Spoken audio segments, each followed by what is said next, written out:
بسم اللہ الرحمن الرحیم۔ السلام علیکم ورحمۃ اللہ وبرکاتہ۔ دوستوں، امید کرتا ہوں سارے خیریت سے ہوں گے۔ میں محمد اسماعیل آپ کو اپنے چینل کے اندر خوش آمدید کہتا ہوں۔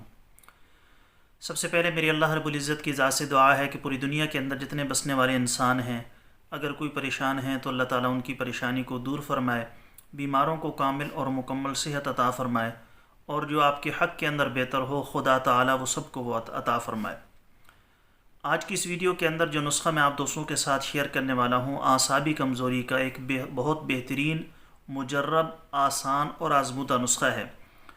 جن لوگوں کے اعصاب کمزور ہوں تو وہ اس نسخے کو بنا کر استعمال کر سکتے ہیں، یا وہ لوگ استعمال کر سکتے ہیں جن کے بدن میں سستی، تھکاوٹ، بے چینی کو ختم کر کے چستی پیدا کرتا ہے، رانائی بحال کرتا ہے، لو بلڈ پریشر، کمر اور کندھے کا درد، معدے کے افعال کی درستگی کرتا ہے۔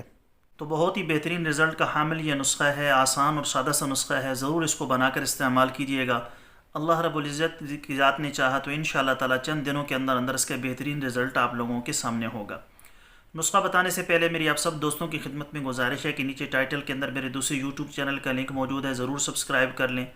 اگر کوئی دوست خالص روغن بلسان، جنگلی شہد، زعفران، سلاجیت یا کسی بھی قسم کی دیگر ادویات منگوانا چاہیں، میرے ان نمبرز پر رابطہ کر کے اس کی مکمل ڈیٹیل معلوم کر سکتے ہیں۔ دوستو، ان نمبرز پر واٹس ایپ بھی ہے، بنا ہوا ہے، تو آپ دوستوں سے گزارش ہے کہ اگر آپ کی کال پک نہ کی جائے، بعض دفعہ مصروفیت کے اوقات ہوتے ہیں تو کال میں پک نہیں کر پاتا، تو آپ واٹس ایپ پر میسج کر دیا کریں، انشاءاللہ تعالی وہاں پر آپ کو جلد از جلد رپلائی دے دیا جائے گا۔ نسخہ کیا ہے، کیسے اس کو بنانا ہے، کیسے استعمال کرنا ہے، تفصیل کے ساتھ میں آپ کو سمجھائے دیتا ہوں۔ نسخہ سن لیجئے۔ جو چیزیں آپ کو درکار ہوں گی، اس میں عقر کرہا اصلی 250 گرام، دار چینی 30 گرام، سونڈ کپڑ چھان 30 گرام، یعنی پہلے اس کو پیسنا ہے، پھر اس میں سے ریشے کو الگ کرنا ہے کپڑے کے ذریعے سے چھان کر۔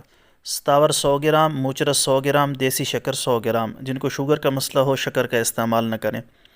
سارے اجزاء کو باریک کر کے صفوف بنائیں اور مکس کر لیں۔ آدھا چمچ کھانے کے 1 گھنٹے بعد دودھ بالائی یا دودھ مکھن کے ساتھ صبح شام کھانے کے آدھے گھنٹے بعد استعمال کریں۔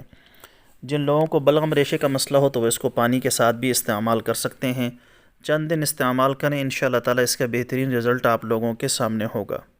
تو یہ تھی ہماری آج کی ویڈیو، امید ہے آپ کو پسند آئی ہوگی۔ پسند آئے تو لائک شیئر ضرور کریں، چینل کو سبسکرائب کریں۔ کل ایک نئی ویڈیو کے ساتھ میں آپ کی خدمت میں حاضر ہوں گا۔ اجازت دیجیے، شکریہ۔ السلام علیکم ورحمۃ اللہ وبرکاتہ۔